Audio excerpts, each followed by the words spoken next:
Hello everyone, and welcome to another review. This time I'd like to review the Schiit Modi 2 Uber DAC. And before I get started, I'd like to just say that reviews aren't going to be happening so often because everything that I review is stuff that I own. So there's no like sales, there's no like marketing units or loans or anything. This is all stuff that I actually own. So I can get a good listen and I can tell you guys what I think. I've been doing headphone reviews till now mainly. I'm going to branch out a little bit. I have some guitars I might like to review sometime. But for today, something a little different. This is a DAC, the Schiit Modi 2 Uber. Now, Schiit is an American company and they take pride in being everything that they produce is sourced from America. The metal, everything they say, like they say the chassis is just like down the road or something like that. They have this sort of marketing like we are American, we don't outsource anything. And I have been using one of their products for many years now. I've been using a Schiit Asgard 2 headphone amp since 2013. And along with it, I also bought the first version of the Modi, the Schiit Modi 1, but which I recently replaced in February actually with this one. So why did I replace it? Well, I had read in some places that there was a very slight amount of noise in the Schiit Modi 1 that the Schiit Modi 2 took care of because this comes with a wall wart, so it has to be plugged in basically. The Modi 1 didn't have to be plugged in. So I was interested in seeing how much clearer, how much blacker could the sound be, how much more transparent. So I bought it and I've been using it for a while and now I'm going to tell you my thoughts. So it comes in this box. This is very standard Schiit audio. They don't do any packaging, special packaging. They just give you this box, and inside this box you'll find your product. Nothing fancy. I never like doing stuff fancy. So, comes with this owner's manual. It's very, very short, just just 4 pages. Very basic stuff. I like their marketing, whereas they tend to just use very casual language in how they like portray themselves, and just as an easygoing company. But as people always say in their reviews of Schiit products, easygoing name, a bit of a joke name actually, but very seriously good products for a very good price. And they don't tend to use middlemen or dealers, but since I'm in the UK, I had to buy this through Electromod, who are their UK dealer, and thus had their prices set a little higher to make up for the value-added tax. So this is the Modi itself, right there. So I can now put this box to the side and talk about this. Alright, so as you can see, it's very small, made completely of metal. Kind of, and on the top, the Modi 1 was smooth from the top, but this has a kind of brushed feeling. I just noticed that. Yeah, brushed feeling all throughout. But as standard Schiit audio gear goes, this is completely like metal and sharp. Sharp edges, very industrial design. So let's talk about why there's an Uber version and how it differs from the normal Schiit Modi 2. Well, the Uber version is the one that you will plug in to the wall outlet. There is no need to do that with the Modi standard. It also has more inputs, and this is an input selector. It's a little loose, but I haven't really even used this, to be honest. I've just been using USB input. but this selects through the inputs you can use. And here's a look at the back so you can better see what it accepts. Obviously you've got RCA, you've got the USB, and yeah, so then you see made in USA.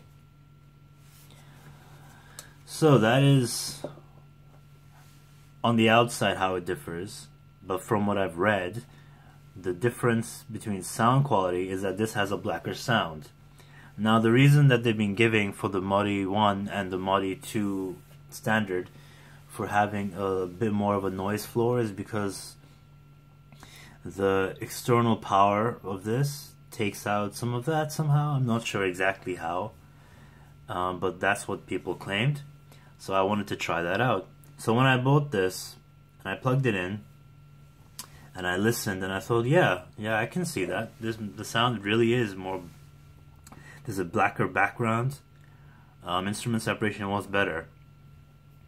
So convinced that I'd made a good choice, I kept this and I sold the Modi 1. So what is, sorry to get too beginner on everyone, but what is a DAC? A DAC is basically digital audio conversion. So, you know, if you plug headphones directly into your computer, first of all, they mostly won't be able to drive them, and then you have electrical noise. The DAC takes care of the electrical noise, gives you a nice clean output to route to your headphone amplifier. So it's a bit of a controversy of what exactly is the point of upgrading your DACs and what they can do for you and stuff. But since the Modi 1 and the Modi 2 did have some discernible difference, I can say yes, there is a bit of a difference in quality with DACs. And also there's another example which I'll come to later. So, small form factor, made in USA, very, very sturdy metal, selectable inputs, but this is, in America, I don't want to talk about price, but I will this time for a reason. This in America is $150. In the UK it's £140, which is quite a bit more than $150, but you know, value-added tax and import charges, and the dealer, since it's sold by a dealer and not Schiit themselves, they take their own cut obviously, so you know, that's that.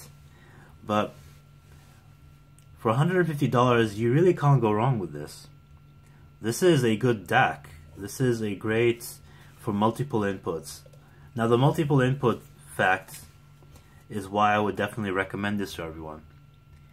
Because before this came out, you could only get these inputs on the Bifrost, which is quite a bit more in price, like Schiit's Bifrost.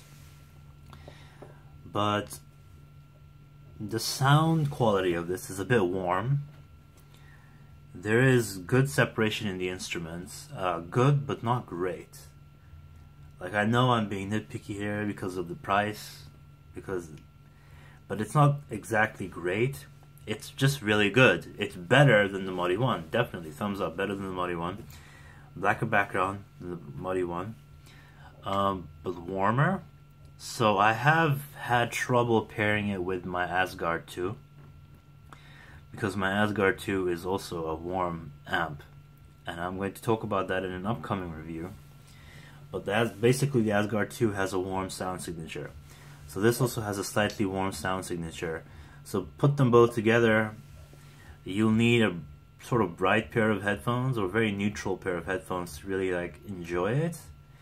I have these days been using a ZMF Vibro quite like almost exclusively, and that is a very warm pair of headphones with quite rolled off highs. So using this with the Asgard was not a very good idea anymore. So I bought myself a Magni, specifically a Magni 2 non-Uber edition. I've been using that with the Vibro, much clearer, much more neutral, much more transparent, much easier for me to enjoy the music without any sort of bloat. So, but this is still quite warm. Now, very recently, I discovered, because I have a Dragonfly DAC, it's a USB DAC, and I've done a review on it on this channel just a few days ago. But I've been using it on its own to drive low impedance headphones. I had this idea, what if I plug in an RCA cable into it, the one that has a 3.5mm on one side and RCA on the other, and plug it straight into my Asgard or my Magni to see how it differs in sound, because that is obviously a DAC and this is a DAC, and let's compare. Well, I was quite surprised. First of all, the Dragonfly also is around usually $125 to $150, and I think on Amazon UK right now it's £99, which is cheaper than this by £41. So it's a lot clearer. It is quite a bit clearer than this. Now, it's quite a bit brighter than this, has a bright sound signature, but there's a lot more detail. I ran several tests today on both my HE400i and my Vibro, both my Asgard and my Magni, and this, and the Dragonfly 1.2. And I found out that the Dragonfly 1.2 has a much easier time not getting congested by so much going on. Like, I used songs with multiple layering, like strings, choral sections, layered vocals, bass guitar, drums, guitars. A good example I used for this is the Earth song by Michael Jackson. It builds up, and then the build on this is okay. The building section is fine, but when you get to the really hectic areas in the song, like where it builds up, like reaches its max, it has a bit of trouble with that on both the HE400i and the Vibro. Now, I would not have noticed this if I hadn't done this Audio Quest test, because on its own, this is really good sounding. But compared to that, this is more easily confused than the Dragonfly. But why would I recommend this to most people over the Dragonfly? Despite this, the change is probably maybe at most 10 to 20%. I'm putting a number on it because of course you can't really measure that sort of thing, but I'm just putting a number on it just to give you an idea of what I mean and the seriousness of it. I would recommend this over that because of the multiple inputs. I would also recommend this because this has more punch to it. There's more of a bass punch, definitely. The sound signature of this is a bit warm. It's more of a bass punch. The Audio Quest has, it's more stripped down, so everything can really encompass whatever you're listening. Like, all the instruments can really take their form properly, but at the expense of a bit of bass, and this has more bass and a warmer sound and more inputs. So I would definitely recommend this over that. But I was very surprised to hear the differences in sound quality today when I compared these two. And of course the price is very similar. In America, I think they're both nearly the same price. In England right now, it's $99 for the Audio Quest on Amazon. I'm not sure if that's just a sale or if it's going to be like that as usual, because I have seen it go as high as $130. So, Modi 2 Uber. I would recommend this definitely. But I would not pair this with the Asgard. If you want to pair this with the Asgard, you want yourself a bright pair of headphones. Let's say a DT990, which I used to have. That sounded great on this. You don't want to have something in the realm of, let's say, even an HE400i by Hi-Fi Man. You would not want to pair this with an Asgard with that. You can pair this with a Magni 2 and build the Schiit stack, so-called Schiit stack, and you'd be fine. Because the warmth of this would cancel out, well, not cancel out, but it would go well with how neutral the Magni 2 is, like how transparent it is. So I would recommend this in that usage. It comes with a 2-year warranty, and you can, I'm not going to go through the specifics, but if you want, you can go, I'll link the Schiit website listing for this so you can read all the details. So overall, great bang for its buck, the Schiit Modi 2 Uber. And stay tuned, I will review the other products that I have by this company in the coming days. So that's been my review, and thank you for watching.